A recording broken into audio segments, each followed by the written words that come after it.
So, good afternoon everyone. So, my problems are number 9 and 42. So, the cause of C producing X number of scientific calculators is given by C is equals to 4.50X plus 3,000. And the revenue R from selling them is given R is equals 16.50X.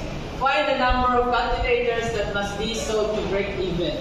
So, atong analyze ng problem, ang C nato R, atong revenue, kaning cost nato, pari-parehas sa kuan silbi. Kanya ito ang C, ulihan na nato 16.50 X equals to 4.50X plus 3,000.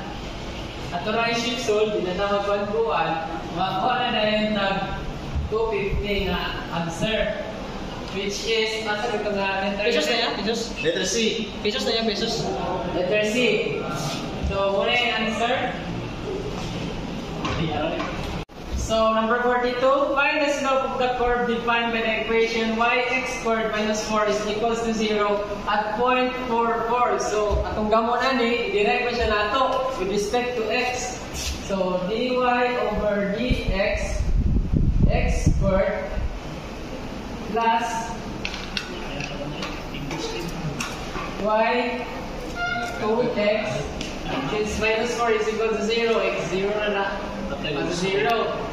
So, ito rin yung substitute ng kuhaan sa mga points. So, dy over dx is equal to x squared plus 4 times 2 times 4 plus 0. So, i-calculate natin eh. Calculate for dx is equal to 16 plus 2 times 4, 8 plus 4, 8. 32 equal to 0. So, ato na ni kuhan, transpose na yun para makuha na ito itong kuhan itong dy over dx. So, 16 dy over dx equals to minus 32. Para na yun, divide both sides by 16.